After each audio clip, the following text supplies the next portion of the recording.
Ampliar tus horizontes mentales, desafiando tu vida espiritual, nos llevarán más allá de lo convencional.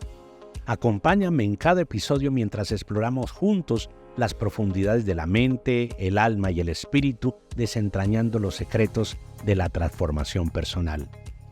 Hola, soy Eduardo Ropart, psicólogo, teólogo e investigador del comportamiento humano, y esta es Percepción Diferente, dejando una huella en la humanidad. Bienvenidos. Porque la salud mental debe ser un hábito diario. Emociones y las relaciones. Eso es una ciencia. La ciencia de las emociones en las relaciones. Todas las relaciones tienen una afectación por la vida emocional. Las emociones componen todas las reacciones de las experiencias de la vida. Las emociones tienen que ver con todo tipo de relaciones. La expresión emocional es producto de una experiencia relacional. Recordemos muy bien que nuestra mente, que es diferente al cerebro, el cerebro es físico-químico, es decir, es energía, la física y la química producen energía, y la psiquis es el pensamiento, la memoria, la interpretación, el lenguaje, esa parte psicológica que compone nuestras experiencias, que son de orden emocional, y nuestra información, que es de orden mental. La mente y las emociones generalmente no son tan amigas, porque lo uno no comprende lo otro. ¿Cuántas veces te ha pasado que tú dices, pero ¿por qué me dio ese ataque de ira? Si yo soy una persona correcta, si yo soy una persona educada, si yo soy una persona inteligente. ¿Por qué tengo tanta tristeza si yo hablo cómo combatir la tristeza? ¿Por qué tengo enojo si soy la persona que más pacífica soy de mi familia?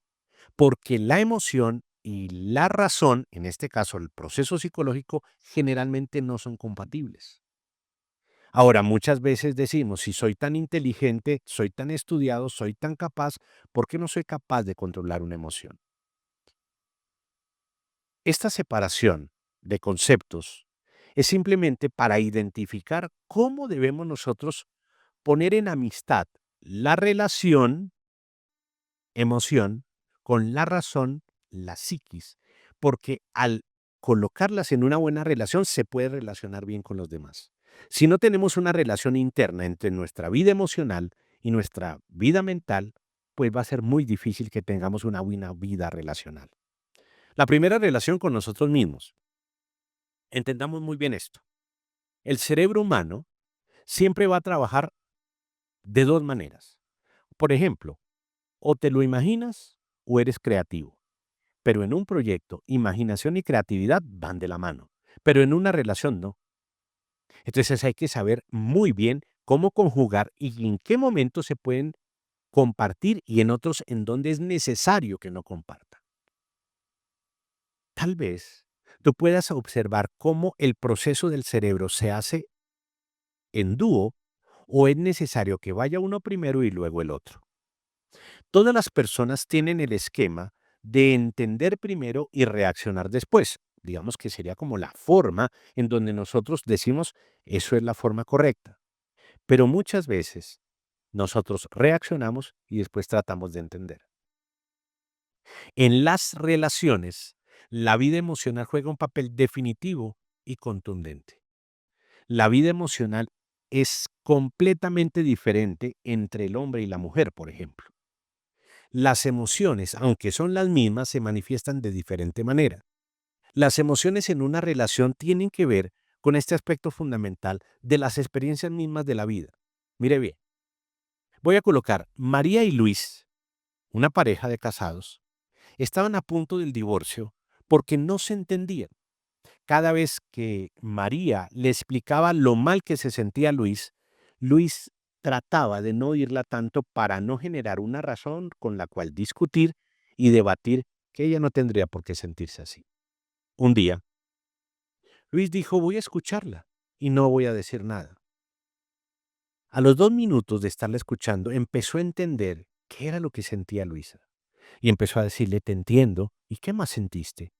Y después de eso, ¿qué otra cosa sentiste? Al final, Luisa pudo desahogar todas sus emociones. Él pudo comprender todas las situaciones. Y a partir de ese momento, de ese diálogo intrarrelacional e interrelacional, pudieron entender que el tema no era un problema del sentimiento del amor, sino del entendimiento de la emoción. Las emociones generalmente no se entienden. Y lo primero que tenemos que hacer en una relación es entender más no aceptar.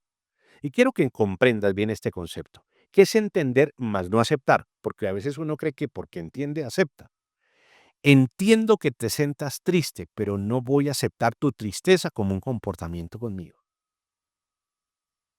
Las emociones tienen que ver con este aspecto fundamental. Entender una emoción no significa que la tenga que aceptar. La persona emocionalmente afectada cree, especialmente que su pareja debe entender y aceptar la emoción. Entonces, hacemos empatía, hacemos conexión cuando entendemos la emoción. Entiendo que tengas miedo, pero no voy a aceptar tu miedo como un comportamiento conmigo, porque el miedo produce agresividad o evasión. Entiendo que sientas dolor, pero no me manifiestes el dolor a mí porque me causas un dolor. Entender no es aceptar. Este par de individuos que son pareja, Luis y María, cuando entendieron la emoción, pudieron no aceptar que fuera la condición como había sido en las anteriores discusiones, sino el entenderlas, más no aceptarlas, les pudo llevar a la comprensión que el sentimiento del amor no era el problema entre ellos. Ellos se iban a divorciar, sentían que no se querían, pero era la emoción. La emoción afecta el sentimiento. Oh, pero una pregunta, ¿no es lo mismo?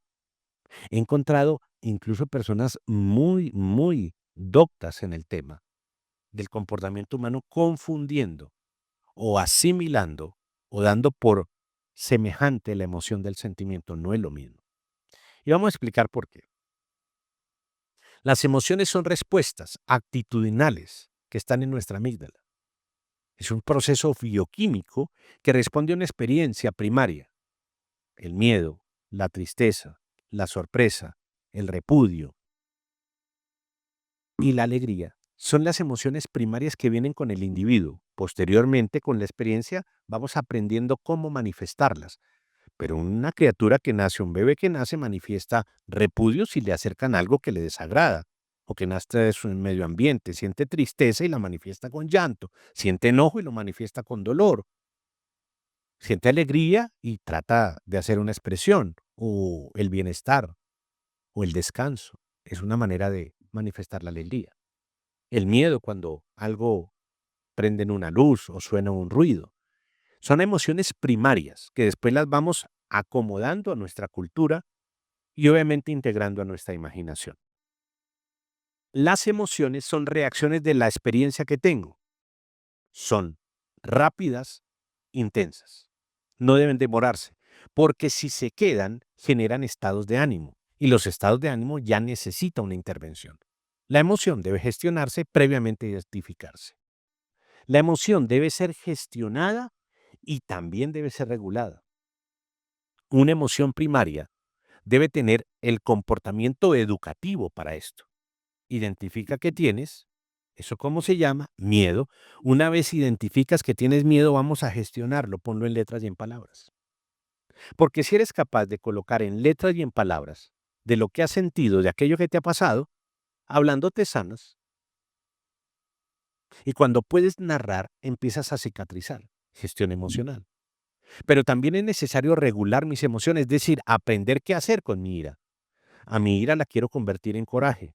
A mi tristeza la quiero volver un inventario de pérdidas, porque la tristeza es la voz de la pérdida. Al miedo tengo que hacer un proceso en donde el amor tiene que quitar el temor. El amor afectivo, el amor sentimental, del cual vamos a hablar en un minuto. Entonces las emociones se identifican. Son expresiones emocionales, obviamente, porque son reacciones a experiencias de la vida. Las emociones no piensan, las emociones actúan. Ahora, una vez entendidas las emociones que se identifican, se gestionan y se regulan, empezamos a entender qué son los sentimientos. Los sentimientos son procesos psicoafectivos que tienen que ver con el idioma, que tienen que ver con el pensar de lo que se siente y que se construyen a través de vínculos con los cuidadores y los padres, obviamente, que se establece a través de la conexión de las experiencias, de las razones y del cuidado. El cuidado es fundamental en la construcción psicoafectiva de un individuo. El cuidado de una persona, por eso se llaman cuidadores, los padres, el cuidado, la protección, que tiene que ver obviamente con la manutención, que tiene que ver con la expresión afectiva, va construyendo el proceso psicoafectivo en el individuo. Las personas aman a quienes son sus cuidadores y los catalogan obviamente como personas muy cercanas. Hemos conocido cientos y miles y millones de casos en donde incluso los padres biológicos no son los más queridos por el niño, sino aquellos que fueron sus cuidadores o sus mentores. Hemos desarrollado vínculos afectivos más con personas que no son de nuestra familia que con nuestra propia familia. ¿Por qué? Porque cumplen con una acción de cuidado.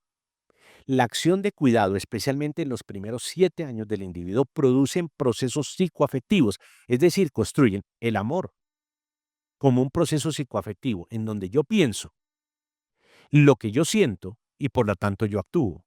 Por eso una persona por amor puede incluso arriesgar su vida, porque el amor es un proceso que piensa, que siente y que actúa. Ahora, si nosotros quisiéramos formar y conformar muy bien el amor, yo lo invito a que se construya con algo muy importante, la psicodialéctica. Cuando somos capaces de colocar las palabras afectivas en las personas precisas, en la repisa de sus pensamientos, logramos vincularnos con algo muy poderoso llamado amor. ¿Quién hizo esto? Nuestro Señor Jesucristo aquí en la tierra. Por eso nos dejó la palabra, porque la palabra es la semilla que mejor se puede aprovechar en la mente de un ser humano y que debe germinar y producir amor. Por eso tranquilamente decía, les cambio los mandamientos por un mandamiento que se llama amor. A usted, primeramente a Dios y luego a su prójimo. Esa era la clave de la vida. Cuando vino el Señor Jesús vinculó el amor como el proceso psicoafectivo, como la gran herencia, como la gran llegada del reino de los cielos y lo ubicó precisamente allí donde tenía que germinar, porque bien sabía el Señor que él como cuidador tenía que procesar psicoafectivamente y obviamente a nivel espiritual el gran fruto del amor, porque sin amor no somos nada. Mire qué diferencia es el amor a una emoción. Porque a usted le puede alegrar una persona por lo que le da, pero otra cosa es pensar, sentir y actuar a esa persona por lo que es. De las cosas más maravillosas que uno puede aprender del amor es esta. Una persona no te ama cuando te exige que tú tengas un comportamiento como a esa persona le gustaría. Esa persona no te ama. Esa persona quiere hacer un buen proyecto contigo, pero no te ama. Una persona te ama tal y como tú eres. Y a partir de allí se proyectan a lo que quieren ser. Y por amor se hace todo. El verdadero amor no tiene excusas, no tiene límites, no tiene aquellas excusas porque las excusas son el reemplazo de las buenas razones. El verdadero amor pocas veces se encuentra en el ser humano y no porque sea muy escaso, sino porque no se entiende. Porque muchas veces está tan ligado a las emociones que perdemos las verdaderas razones de amar.